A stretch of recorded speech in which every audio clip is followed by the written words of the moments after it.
Welcome to the news on NTA International, reaching you from Abuja, Nigeria. I am Lami Ali. Taiwo Ozoma is a sign language interpreter. You can watch this news live on the social media platforms displayed on your screen.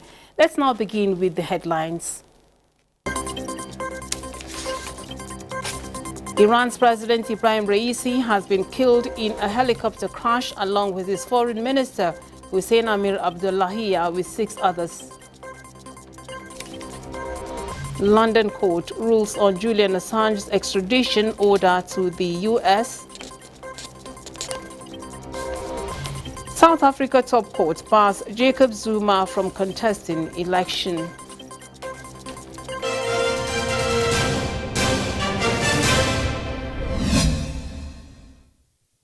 We begin from Iran, where the Supreme Leader Ali Khamenei has appointed the country's first Vice President, Mohammed Mokbar, as President of the Islamic Republic after the death of President Ibrahim Raisi in a helicopter crash.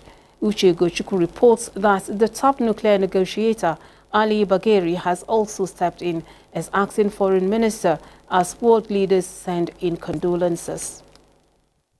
President Ibrahim Raisi of Iran and the country's foreign minister Hossein Amri Abdullahi died in the helicopter that came down in the country's East Azerbaijan province in a forested area. The 63-year-old Ibrahim Raisi was elected Iran's president in 2021, having led the country's judiciary and other top officers.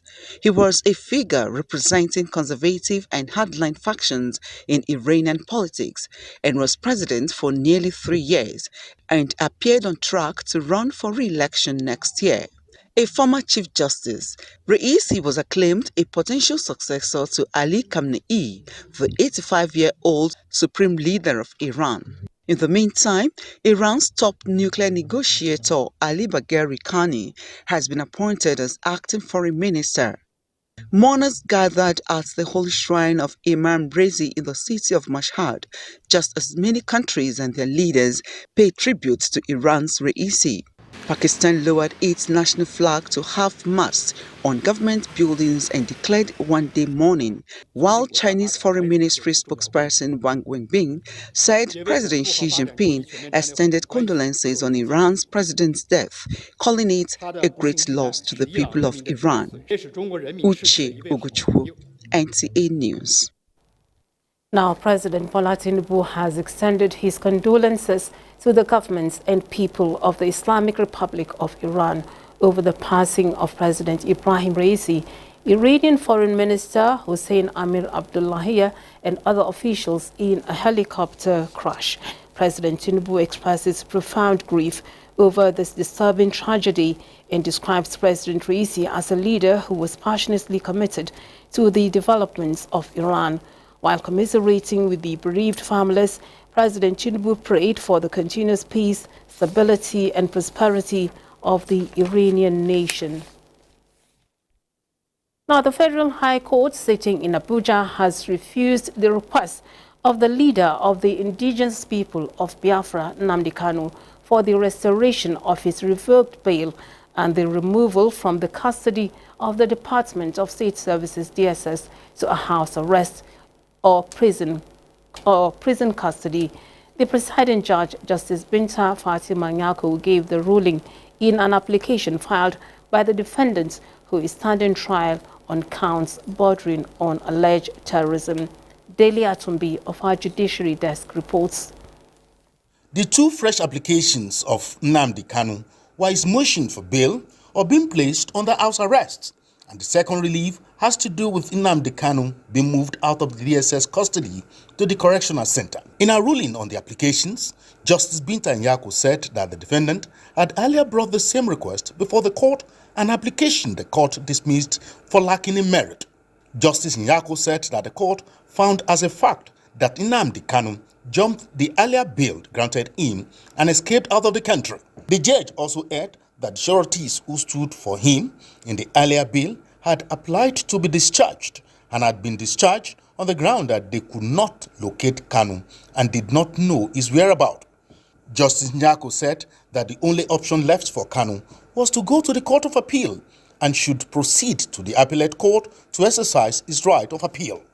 The judge disagreed with Nnamdi Kanu's counsel that the Supreme Court held that the earlier bail granted him ought not to have been revoked, adding that the court had perused the Supreme Court judgment and did not see the claim of the counsel. In another development, Justice Nnamdi of the Federal High Court sitting in Abuja has turned down the request of alleged terrorist negotiator Mamu for his transfer from the custody of the Department of State Service, DSS, to Kuje Correctional Center in Abuja. This is one of the holdings of the court in a ruling on the application of the defendant who is standing trial on alleged terrorism offenses slammed on him by the federal government and had been in custody of the Department of the State Service, DSS, following the refusal of the court to admit him to bail. Justice Heku, while delivering the latest ruling, said that the federal government had raised the issues of incessant jailbreaks in prisons as a major ground to oppose the request for transfer to Kuje. Heard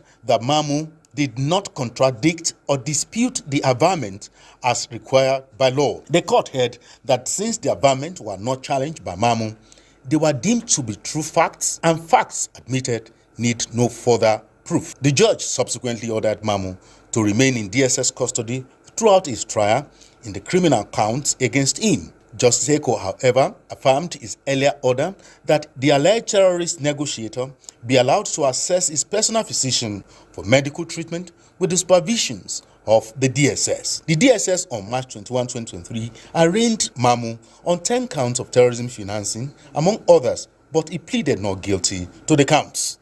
In Abuja, Dele Atumbi, NTA News. In other news, the National Judicial Council is determined in empowering judicial officers across the country for speedy dispensation of justice. This development is one of the low-hanging fruits of the just concluded National Summit on Justice. Dele Atumbi again of our Judiciary Desk reports that the latest effort is the induction course for the newly appointed judicial officers of the lower courts. The National Judicial Institute is the training arm of the National Judicial Council, saddled with the responsibility of enhancing the performance of judicial officers and their supporting staff by exposing them to new trends in the administration of justice. For all the key players in the justice sector, quick dispensation of both civil and criminal justice is what Nigeria and Nigerians deserved.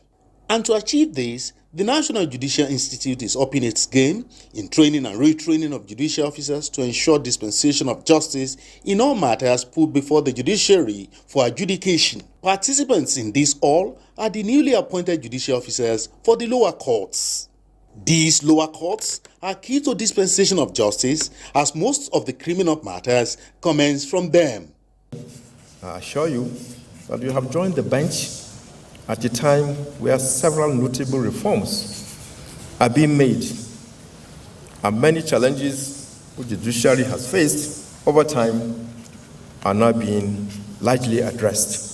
I encourage you to dispense justice without fear or favor and to remain steadfast in protecting the integrity and reputation of the judiciary. Lastly, I urge you to be firm and open-minded and to refuse to condone any action that may adversely affect the speedy dispensation of justice. The key players expect the new judicial officers to strive towards achieving excellence and be irrevocably committed to upholding the rule of law and protecting the image of the Nigerian judiciary. In Abuja, Dele Atumbi, NTA News. Stakeholders in the judiciary and the electoral process have advocated review of some provisions of the Constitution and Electoral Act to enhance effective and efficient adjudication of electoral matters going forward. This was their unanimous view as the review of the 2023 Elections Petitions Tribunals and Appeals in Abuja. Judiciary correspondent Austin Anyabe reports. It's almost a year that the 2023 general elections produced new set of political leaders for Nigeria. Within this period, those who disagreed with the process have challenged outcome at the tribunals and justice served. Now it is time for the judiciary to hold a postmortem and review the adjudication process at the 99 election petitions tribunal panels and appeals at the appellate court. President of the Court of Appeal, commended judges who participated in the electoral judicial process, saying there is still room for Section 187 of the Constitution, Section 233, Section 246, Section 285 came on during the proceedings. Chief Justice of Nigeria, Olukayode Ariwola, tasked judicial officers on uprightness, urging them not to be intimidated by media trials by some politicians who thrive on sentiments. He frowned against unnecessary contradictory orders by court of equal jurisdictions. We should be very mindful of the enormous confidence the public reposes in us and their great expectations as well. Attorney General of the Federation and Minister of Justice and other key stakeholders who participated in the 2023 electoral process commended the judiciary for stabilizing Nigeria's democracy. We no doubt satisfactorily dissect the issues arising from the themes of these workshops. I therefore look forward to the resolution of this workshop to provide further guidance for me in my commitment to enhancing the quality of administration of justice and adherence to democratic principles in our country. Reviews are moments that enable us to reflect on what we have done and be able to understand how we can take on board. The workshop is expected to come up with recommendations for reforms in the electoral process. In Abuja, Austin Anyebe, NTA News. A London court has ruled on Monday that WikiLeaks founder Julian Assange can appeal against his extradition to the United States on espionage charges. A decision said to likely further drag out what has already been a long legal saga. High Court judges Victoria Sharp and Jeremy Johnson said Assange has grounds to challenge the United Kingdom's government's extradition order. 52-year-old Assange was indicted on 17 espionage charges and one charge of computer misuse over his website's publication of a trove of classified U.S. documents almost 15 years ago. Should take this as a moment to drop the case and to just put an end to it, to distance itself from this terrible prosecution. His supporters cheered and applauded outside court as news of the ruling reached them from inside the Royal Courts of Justice. The Australian computer expert has spent the last 5 years in a British high-security prison after taking refuge in the Ecuadorian embassy in London for 7 years. The WikiLeaks founder was not in court to hear his fate being debated due to health reasons, according to his lawyer.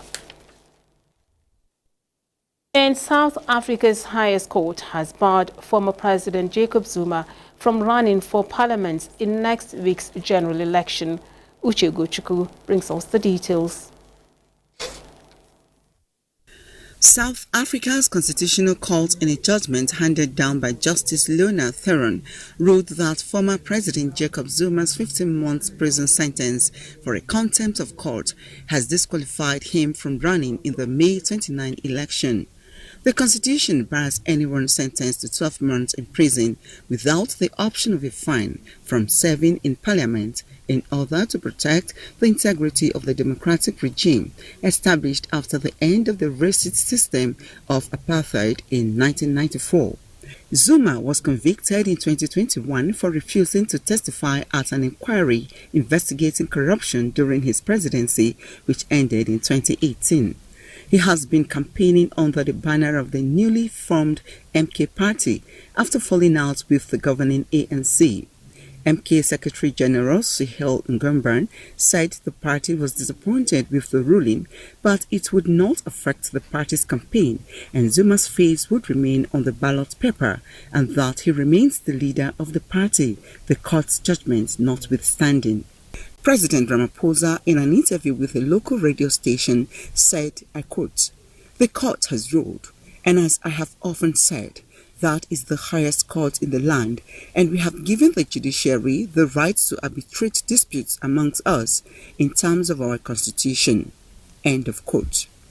Ramaphosa ousted Zuma as president in 2018 after a vicious power struggle and is leading the ANC's campaign to extend its 30-year rule. Zuma said last December that he would never vote for a party led by Ramaphosa and has spearheaded MK's campaign. The political party's emergence has raised the prospect that the ANC could lose its parliamentary majority for the first time in 30 years. But some analysts suggest that with the governing party stepping up its campaign in recent weeks, it could still cross the 50% mark. Uche Ugochukwu, NTA News. You're watching the news on NTA International. Time now for a break. Do stay tuned for more stories.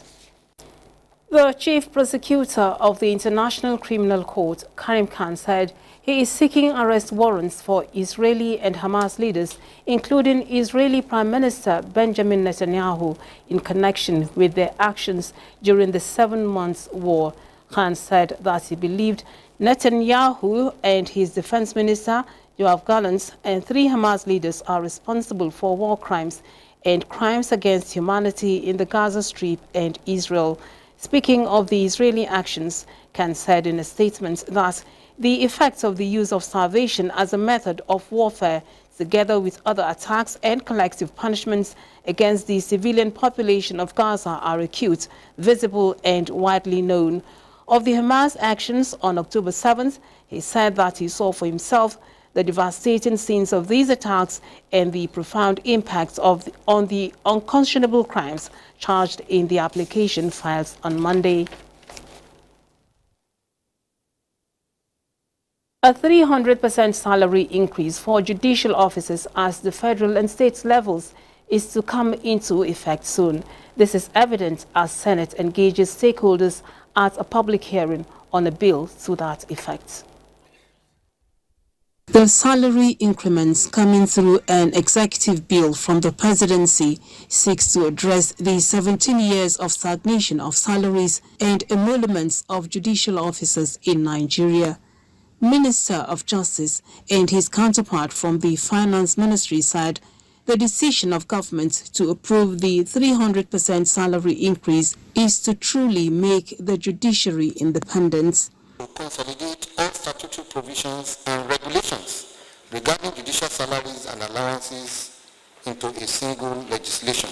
The National Assembly wants the federal government to go a step further by improving disengagement benefits for those who served in the Temple of Justice.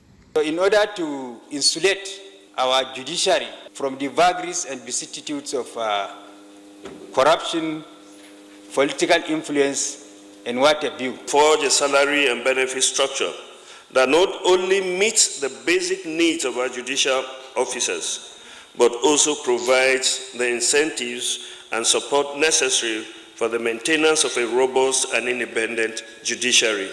Other stakeholders made suggestions on effective implementation for efficiency. Provisions of the bill, which simply put does not recognize seniority on the bench. For example, a High Court judge appointed in 2024 by the provisions of the proposed bill will earn the same basic salary as his brother judge appointed a decade before him. It may be necessary to review the provision of the long service allowance to cure this anomaly. Not only the judicial officers, and it's not only salary that concerns us, though it is very important. The salary increase for judicial officers is already captured in the 2024 appropriation bill signed into law by President Bola Tinubu. From the National Assembly. Still from the National Assembly, the National Commission for Nomadic Education has submitted a memoranda on ways to improve, strengthen and sustain nomadic education in the country as an avenue towards equipping the nomads with sound and quality education, improving their livelihood as well as fighting insecurity. This was during an interactive engagement with the House of Representatives Committee on Alternative Education. National Assembly correspondent Isa Mohammed has more. Nomadic education was introduced to provide nomad students with sound and quality education in every discipline for them to be integrated into the society. Statistics show that there are more than 7,000 nomadic schools and 12,000 teachers across the country, with 2,700 pupils learning and grazing at the same time. It is on this backdrop that the Nomadic Education Commission forwarded this memorandum on strengthening and sustaining nomadic education. Effect of either merging or scrapping has some attendant consequences. We have over 12,000 teachers across the country. What will be the effect? We have over 7,000 schools. What will be the effect? We have trained staff that can move in all those nooks and crannies to get to those destinations and then give them the desired education they want. The idea of initiating nomadic education is to provide them or to equip them with a knowledge that will enable them to boost the particular sectors of this economy that we are all proud of it. And I believe we know quite all right the position of the livestock in Nigeria in terms of our economic development. The committee assured the Commission of Quality Legislation to ensure all children from whatever background are ground. With your proposal and with your request you brought to the floor of the House today, I believe this committee will see to it and will do all the necessary things we need to do. Even if at the end of the day the agency doesn't exist, the basic thing we are talking about is how the reflection of the success will go into the normal and benefit what is supposed to benefit across the country. The engagement is coming as the government is planning to merge the Nomadic Commission with relevant agencies, which many kicked against the merger. From the National Assembly, Issa Muhammad, NTA News. The Minister of Interior, Olubunmi Tunjiojo, says Nigeria's passport data center will be ready for operation before May 29th. Tunjiojo gave the hints when he received the National Union of Nigerian Associations in Italy. The union was asked the minister's office to solicit support for Nigerians in Italy, many of whom are having difficulties returning home due to the expiry of their travel documents.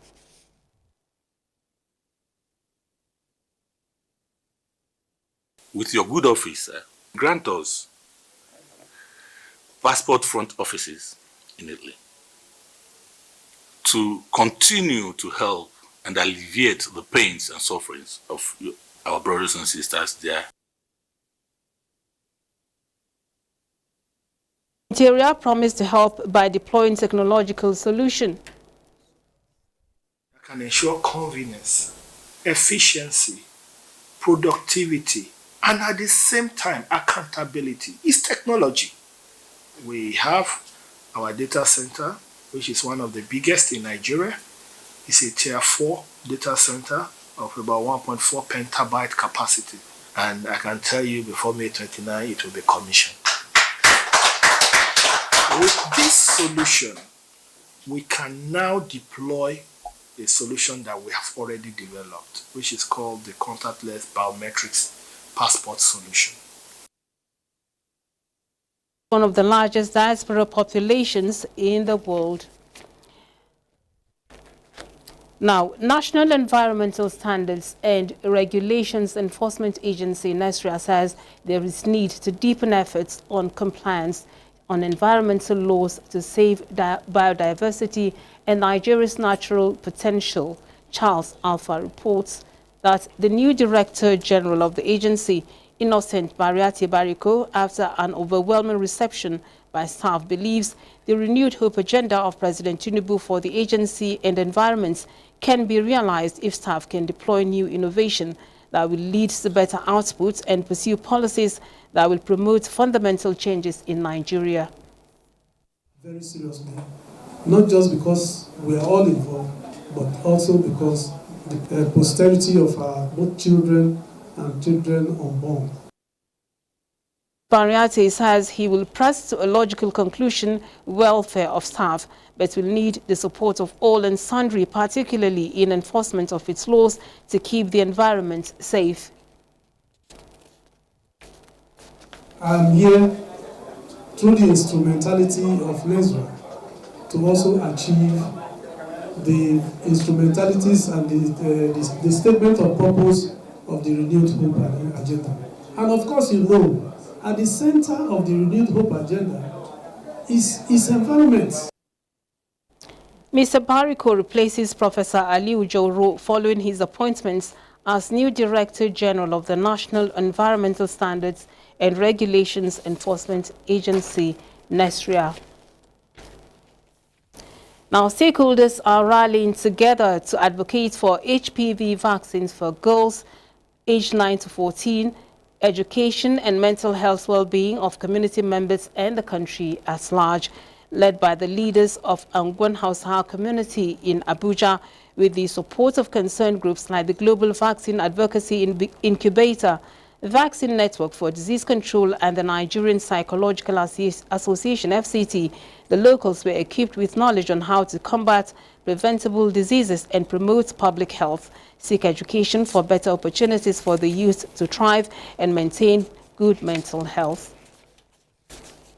Every child is given the opportunity to develop their physical, their mental faculties, their intellectual prowess. When the environment is made conducive and the support is there, they can actually tap from it, and that eventually helps them to build emotional resilience. We talk to all the women to make sure that they take their children who are between the ages of 9 and 14 to go and take the HPV vaccine, and it is free. For those of us, like myself, who are members of the Electoral Reform Coalition, we identify the community, and so we come over here and do greater advocacy, intensive profiling. They called for more concerted efforts by all and sundry to foster positive change and pave the way for a brighter future for communities like this. And before we go, a quick look at Tuesday's weather forecast.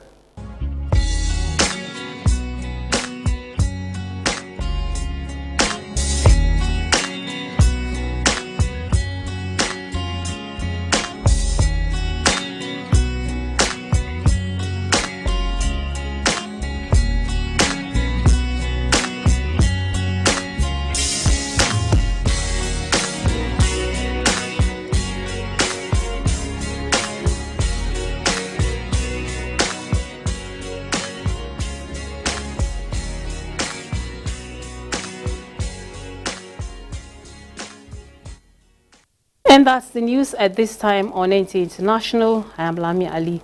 Taiwo Osoma has been the sign language interpreter. Do have a good evening.